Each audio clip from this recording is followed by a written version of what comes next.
Hi, good morning. Carolyn for Here's What Happened in Carolyn Talks podcast. Thank you so much for joining us this morning. So my question is going to be for everyone on the panel, but I'll ask Emmett to reply, Emmett and Joycelyn to reply first. So one of the things that really strikes me about films like Descendant and other films about slavery and the history of the enslavement of Black people in North America, as well as from the Caribbean, is how Black people, as a way to have to cope with our history, we kind of have to, in a way, kind of like ignore the reality of our histories where we live close to it. Like, I'm from Barbados, so growing up in the Caribbean, we walked past sugarcane fields that we knew were harvested by enslaved Black people. We walk past and drive past plantation houses that are still owned by the descendants of the white people who enslaved our ancestors. You know, we see the dilapidated slave huts on the premises as we walk past. Like, this is a part of our daily lives, but we have, as a coping mechanism, I think,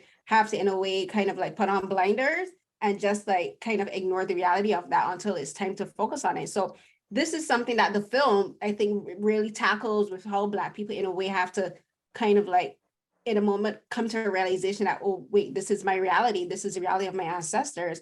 And Emmett and Joycelyn, you two have this moment in the film where you talk about that. Joycelyn, when you were walking on the street, you talked about how you kind of ignored it for most of your life, but then you had an awakening where you realize that you are a steward of the history of your ancestors. And for you, Emmett, as a descendant of Cudjoe, you act to me as a steward and a guardian of his memory and this graveyard where enslaved Black people are still buried, and like many of them are unknown. So I want you guys, all of you, to talk about being stewards of Black history and being a steward, telling the story and keeping the memory alive and respecting it and bringing it to life. Especially for you, Margaret, I want you to talk about being, as a white female filmmaker, being the person to show this story and how you look at stewardship as a director and as a white woman. But Emmett and Joycelyn, I'd like you to start. For me, like, it was never, in my time, in my era living out here, it was never a time where we could ignore it. Like, it was in our face. Like, it really wasn't no ignoring. Even in school, like I said, I went to the middle school that's in the community, and we had incidents where, a train ran off the track and it was a chemical spill. So it was never like, we could just turn our back to it and ignore it. It's like, it was more for us, like, we know it's there, we see it's there, but ain't nobody finna do nothing about it. So that was the difference in it for me. But with that being said, it kind of made me realize, with the time that we're living in now, this is like the most opportune time for someone that's going through this to speak out, because this is not the 1940s, this is not the 1960s, where you will be, punished just for speaking on something that's related to your name.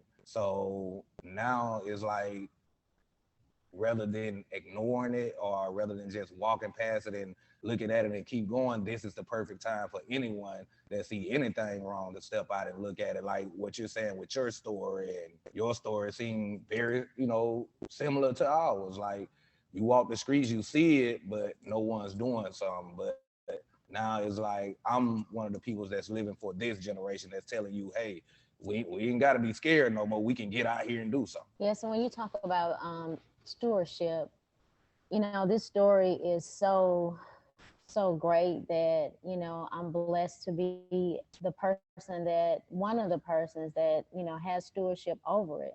So, we have to be mindful of this story and carry out this story. Just like Emma said, it's not during the time when people will be ostracized for telling the story. They'll be afraid for their lives. So, we have to continue to tell this story. This story has been told for decades.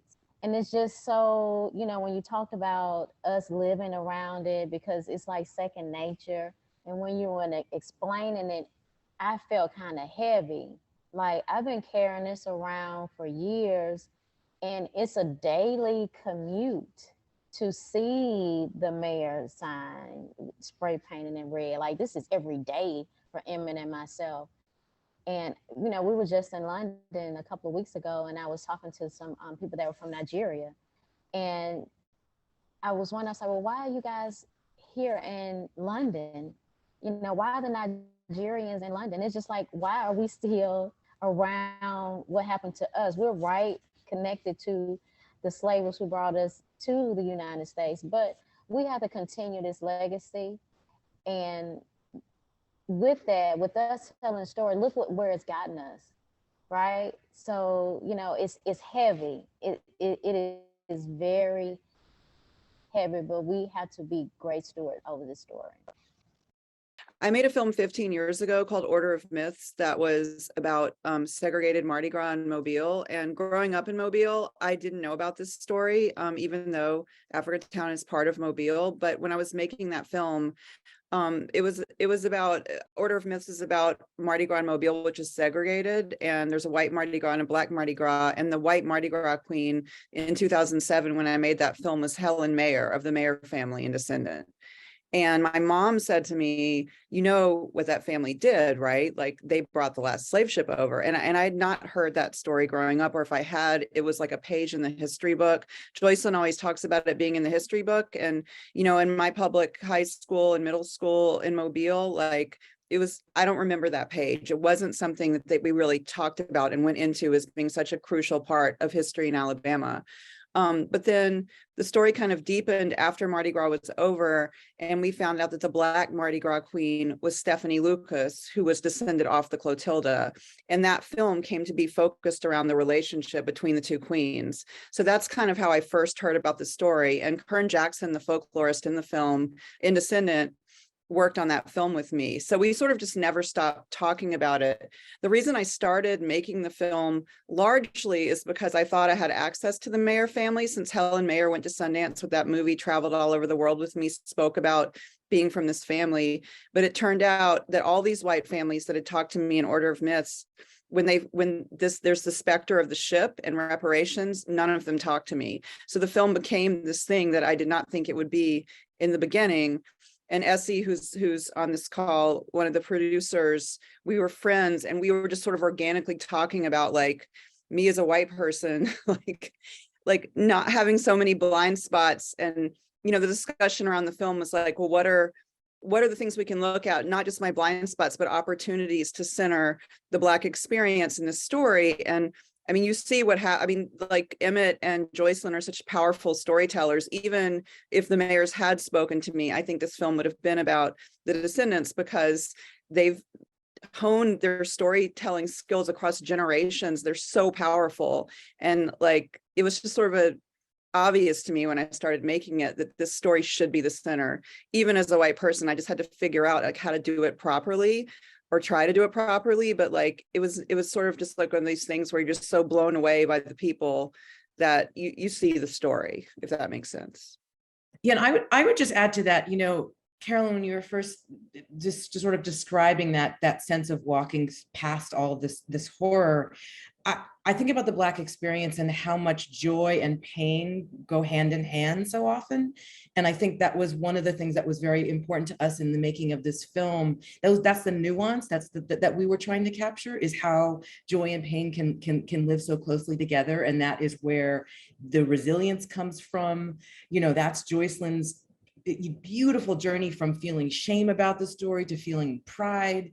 And so all of that was that texture was really important for us to capture. And then I would just add, you know, in terms of being stewards of the history of this, I mean, the American origin story is a lie. And this is a moment in time when, you know, with the 1619 Project and Clint Smith's book and all of these other folks who are essentially reframing that story and putting the Black experience at the center. And the idea that this can be part of that conversation is just, you know, is kind of, you know, it's an incredible honor to join that. So. Great, thank you so much. Sure.